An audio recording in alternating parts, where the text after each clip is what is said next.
나이키 운동화는 잘못 이렇게 해서 잘 팔린다고 해서 잘못 들어가면은 막 매출도 몇 천 나오거든요. 2, 3천 그냥 나온단 말이에요. 나이키 운동화니까 100종 매입해서 팔면 2, 3천 나오죠. 근데 누군가가 더 많은 물량을 밀고 들어온다? 이러면은 한순간에 이 재고가 그냥 다 악성재고로 잡히는. 결국엔 할 수 있는 방법이 없으니까 가격을 서로 다운시킨단 말이에요. 쿠팡이 원하는 건 그거죠. 야, 너네 싸. 가격 내려간다. 오, 좋아. 우리는 많이 팔고 좋네. 이렇게 되는 거죠. 이게 쿠팡에서만 있었던 거냐? 예전에 제가 아울렛으로 물건을 팔고 할 때도 있었던 일이에요. 저는 2020년, 21년부터 이제 이렇게 브랜드 제품을 팔았는데 저보다 더 먼저 하신 분들이 있을 거 아니에요? 한 15년부터 이렇게 하셨다고 했는데 그분들은 아울렛에서 물건을 하나 매입해서 팔면은 한 족에 한 3, 4만 원을 남겼다고 했어요. 근데 제가 할 때만 하더라도 한 1, 2만 원 남는 수준이었어요. 아울렛 제품은. 근데 지금은 어떠냐? 아울렛 가면 1,000원, 2,000원 남기기도 사실 쉽지 않아요. 아울렛 제품들은. 안녕하세요. 벼락슈터입니다. 오늘 브랜드 유통 처음 들어보시는 분들도 있고 생소한 분들도 있을 텐데 브랜드 유통이 어떤 건지, 그리고 아마 브랜드 유통을 앞으로 하게 되면은 어떤 식으로 시작하면 좋을지, 이 부분에 대해서 제가 좀 1시간 정도 동안 짧게 강의를 좀 진행해 보도록 하겠습니다. 네, 저는 벼락슈터라고 하고요. 브랜드 유통을 시작한 지는 이제 횟수로는 5년 차, 만 4년 됐습니다. 지금까지 누적 매출로 하면은 한 100억 이상 판매를 했고요. 브랜드 유통 어렵게 생각하실 수 있는데 그냥 쉽게 설명드리면은 우리가 알고 있는 나이키, 아디다스, 뉴발란스 이런 브랜드 제품을 사가지고 판매한다. 브랜드 제품을 이렇게 사서 판매를 해도 되나요? 라고 생각하실 수 있는데 일단 가능합니다. 우리나라는 병행 수입 권장 국가고 브랜드 제품을 파는 데 있어서는 법적으로 전혀 문제가 없습니다. 제가 뒤에 좀 더 나중에 자세하게 설명드리겠지만 이미지, 저작권 관련된 부분만 조심한다고 하면은 브랜드 제품을 파는 데는 전혀 문제가 없다. 이렇게 생각하시면 될 것 같습니다. 그러면 오늘 제가 어떤 부분을 좀 설명드릴까? 제 간단한 소개는 여기 화면에 나온 것처럼 매출이 100억 정도 나왔고 스마트 스토어 기준으로는 계속 빅파워를 한 3년 이상 유지를 하고 있습니다. 그리고 요즘 많이들 하고 계시는 리셀 판매, 이쪽에서는 레벨 5, 가장 높은 레벨이죠. 계속 유지를 하고 있습니다.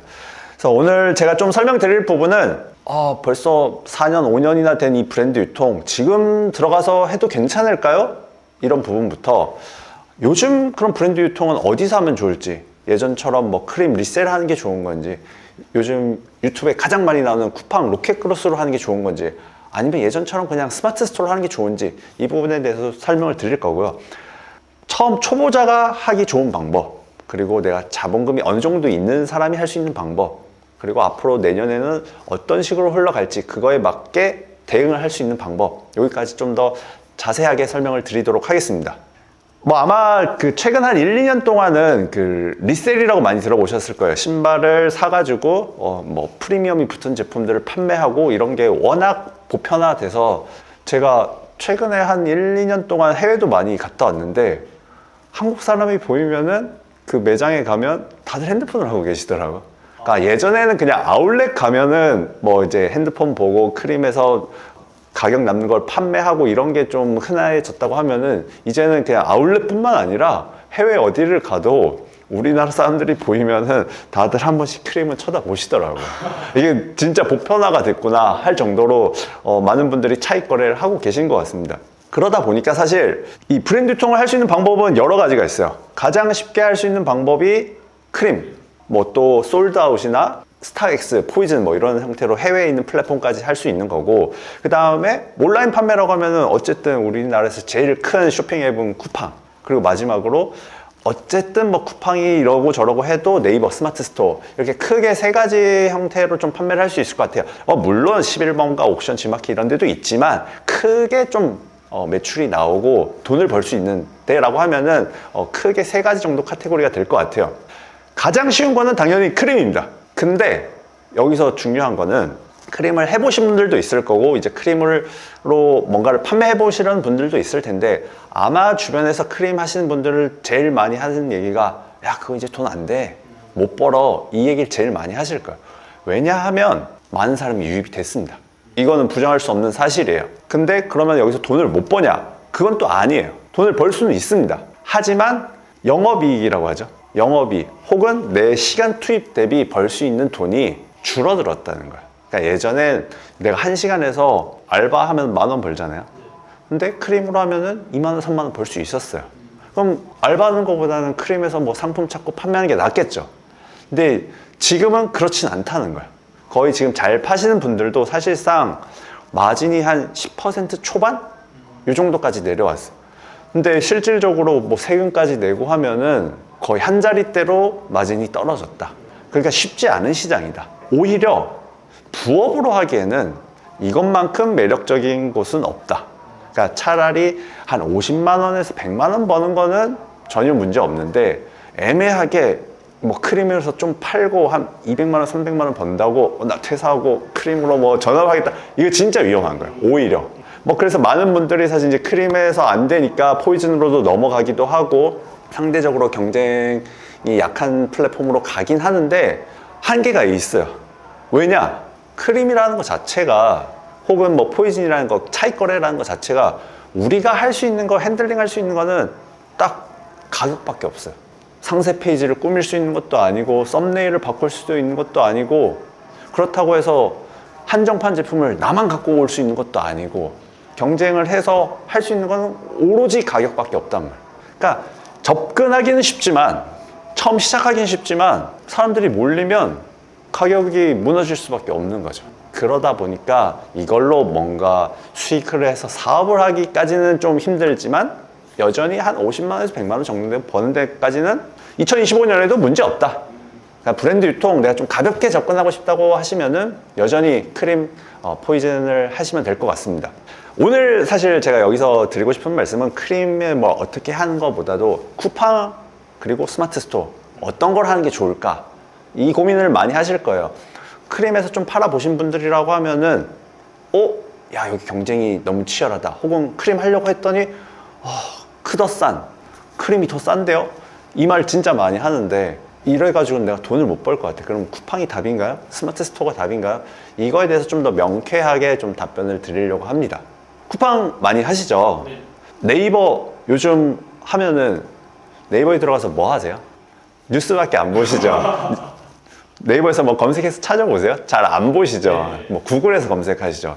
사실 네이버에서 제가 주변 사람들 물어봐도 뉴스 보거나 그나마 하는 게 지도에서 뭐 검색할 때 이거 두 개 말고는 네이버에서 뭘 하질 않는 것 같아요. 사실 사람들이. 근데 쇼핑을 하면은 거의 쿠팡 같은 경우는 거의 수도권 사시는 분들이라고 하면 사실상 내일 다 배송이 오니까 쿠팡이 훨씬 더 편하잖아요.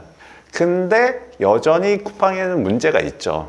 문제가 뭐냐면 가품이 있다는 거예요. 물론 네이버에도 가품이 있지만 쿠팡에는 그 중국 판매자들이 파는 가품이 여전히 존재를 하고 이런 이슈들 때문에 상대적으로 네이버에서 사시는 분들도 있다 여전히.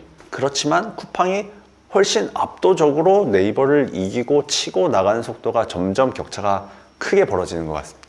그러다 보니까 유튜브에도 사실 쿠팡을 해라 그리고 로켓크로스를 해라 이런 내용이 진짜 많아졌는데 그럼 쿠팡에 들어가서 로켓크로스 나이키 제품을 팔면 되냐? 될 것 같아요? 안 될 것 같아요?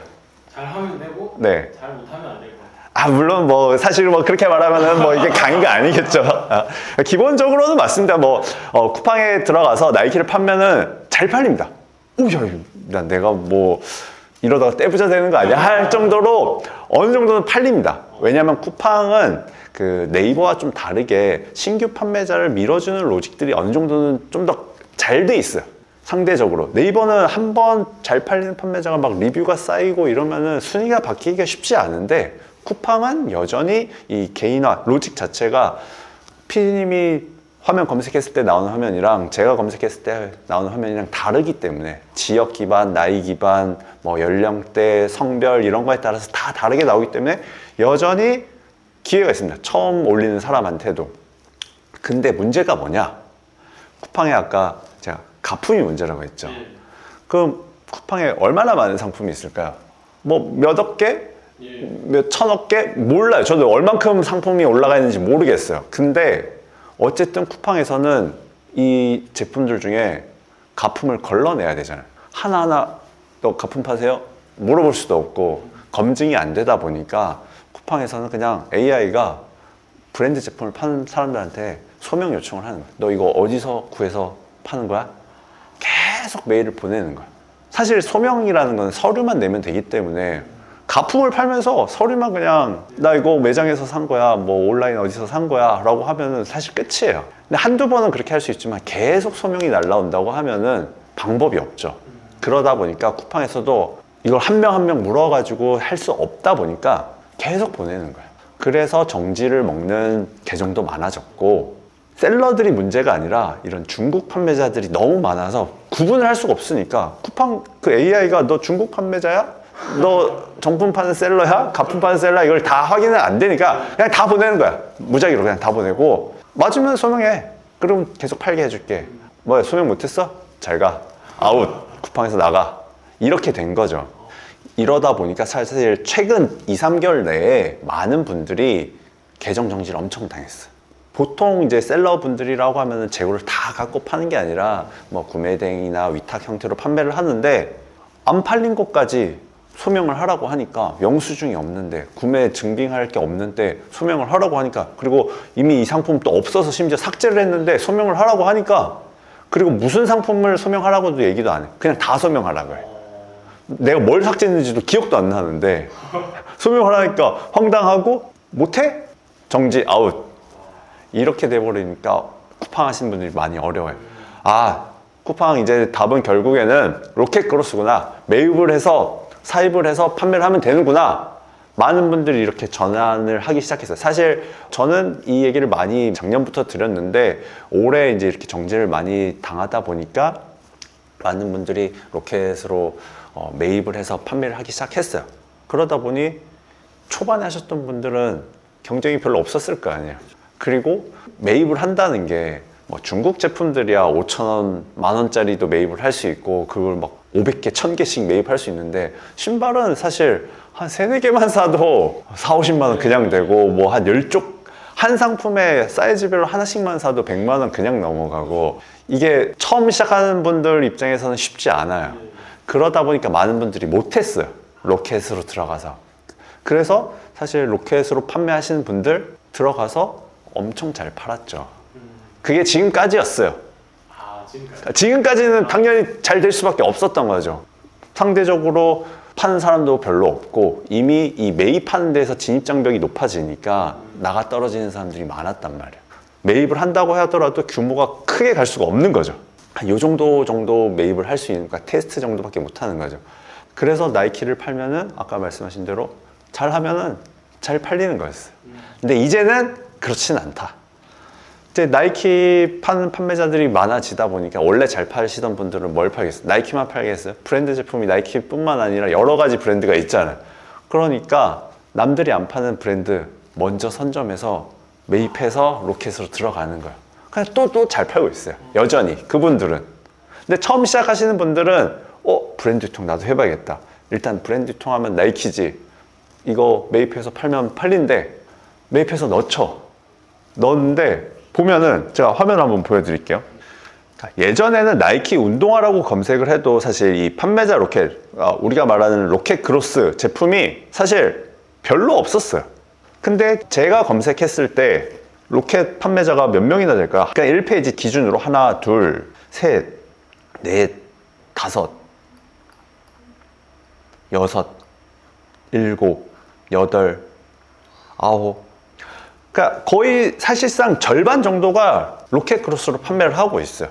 그 말은 뭐냐? 아까 제가 말씀드렸지만, 이제는 그냥 나이키 운동화를 로켓으로 넣는다고 팔리냐? 쉽지 않다는 거야.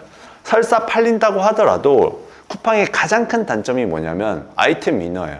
어차피 똑같은 제품을 팔고 있으면은 얘가 로켓을 넣든 내가 로켓을 넣든 하나로 묶일 확률이 높다는 거죠. 그래서 많은 분들이 사실 이 아이템 인화에 묶이지 않으려고 사은품을 주기 시작했어요. 그러니까 신발 플러스 신발 가방을 준다든지, 종이 가방을 준다든지, 신발 끈을 준다든지. 나는 쟤랑 똑같은 상품이 아니야. 신발은 같지만 사은품이 다르기 때문에 우리는 쟤네랑 다른 상품이야. 그냥 아이템 인화로 묶지 마!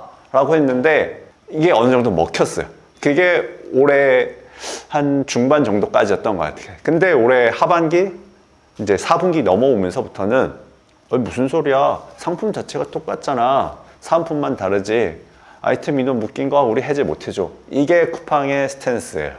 물론 지금 아이템 인원으로 여전히 안 묶인 상품들도 있지만 어쨌든 쿠팡의 방향은 야, 사은품 그런 건 우리는 모르겠고 상품 자체가 똑같은 그냥 아이템 인원으로 묶여도 우리는 몰라.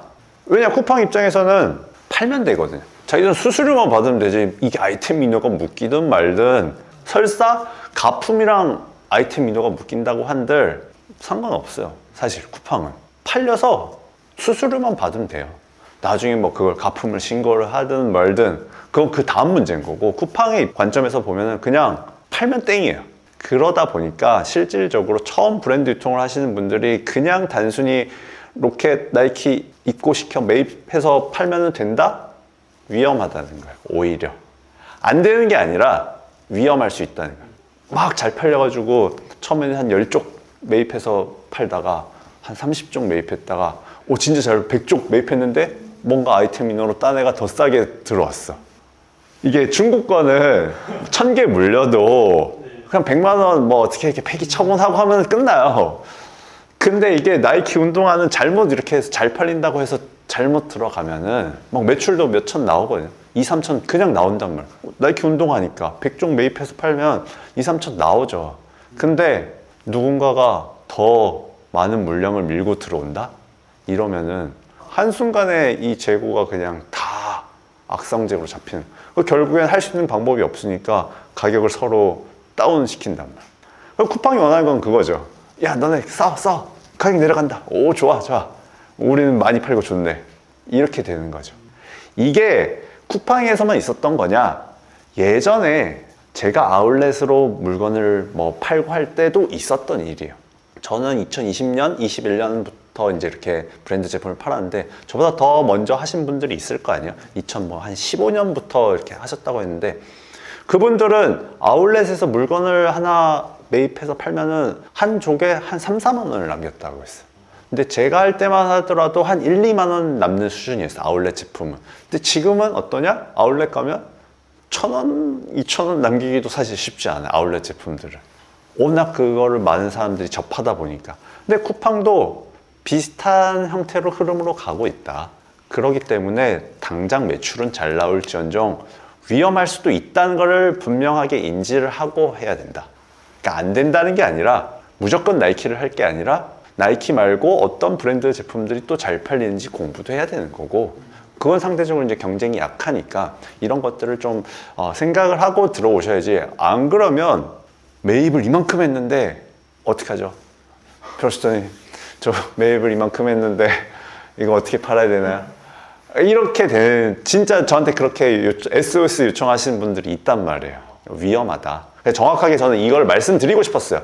그러니까 브랜드 유통을 하더라도 내가 어떤 제품을 쿠팡에서는 팔아야겠구나, 매입을 한다고 한들 정확하게 알고 매입을 해야겠다. 안 그러면은 오히려 매출은 많이 나오지만 악성 재고나 이런 재고 부담 때문에 사업을 접어야 될 수도 있다. 약간 현실 후기 같은 느낌. 네, 맞습니다. 그러니까 2025년을 준비하는 데 있어서 적어도 내 자본금을 태우려고 하면은 돈을 벌 수는 있는데 확실하게 좀 더 안전하게 가는 게 좋으니까 이 상황을 좀 이해하고 하시는 게 좋을 것 같습니다. 워낙 요즘에 사실 유튜브에 쿠팡 얘기, 로켓크로스 얘기가 너무 많아요. 너무 많은데 그냥 하라고만 얘기를 하지 이런 얘기를 잘 안 해줘요. 그래서 저는 이 얘기를 꼭 드리고 싶었고, 그러니까 하지 말라는 게 아니라 이런 상황에 대해서는 이해를 하고 하셨으면 좋겠습니다.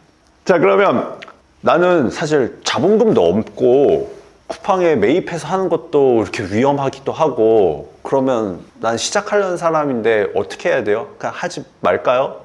그럼 나는 더 이상 이제 방법이 없어요? 이렇게 생각하시는 분도 있을 거예요. 일단 쿠팡에서는 구매대행이나 위탁 형태로 판매하시면 안 됩니다. 지금 당장 판매가 된다고 하더라도 나중에 소명 요청이 와가지고 소명을 못하면 그 계정이 정지가 당하니까, 그러니까 정지가 당할 수 있으니까 지금 당장 매출 나온다고 야, 요즘에는 로켓으로 파니까 나는 그냥 위탁으로 좀 팔아야지 이렇게 하다간 오히려 일주일 뒤에 정지를 당할 수도 있고 뭐 3달 뒤에 정지 당할 수도 있고 언제 당할지 몰라요. 그 시한부 선고 같은 거잖아요, 사실. 그렇게 사업을 하는 건 위험하니까 쿠팡에서 하려고 하면은 당연히 매입을 해서 하는 게 맞는데 이렇게 구매된 형태로는 위험하다. 그럼 나는 카드 한 장밖에 없고 매입할 자금도 없는데 나는 어떻게 해야 되나요? 그래서 준비했습니다. 뭘 해야 되냐? 저는 오히려 스마트 스토어를 해야 된다고 생각해요.